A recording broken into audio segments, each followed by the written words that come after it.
Maagang abiso sa mga motorista dahil po sa pinsalang dinulot ng bagyong Egay, Falcon at hanging habagat. Magsasagawa ng emergency road repairs ng DPWH sa ilang kalsada sa Metro Manila. Kabilang po dyan ang bahagi ng EDSA Busway mula sa Buendia, Makati City hanggang Muñoz, Quezon City. North at southbound po yan simula 10 p.m. ng August 4, Biyernes, hanggang 5 a.m. ng August 9, Miyerkules. Pinapayuhan po ang mga motorista na dumaan muna sa mga alternatibong ruta, gaya sa Skyway mula north papuntang south. Pwedeng dumaan sa on-ramp NLEX Balintawak, Quezon Avenue, Plaza Dilao at Nagtahan.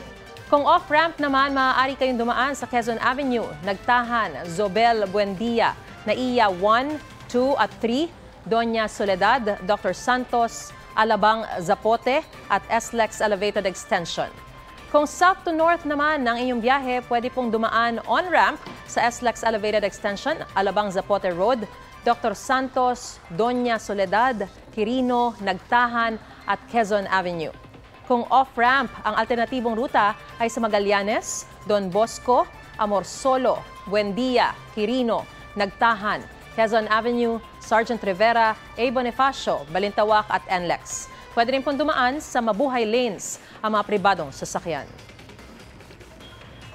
Kapuso, mauna ka sa mga balita. Panoorin ang unang balita sa unang hirit at iba pang award-winning newscasts sa youtube.com/GMA News. I-click lang ang subscribe button. Sa mga kapuso abroad, maaari kaming masubaybayan sa GMA Pinoy TV at www.gmanews.tv.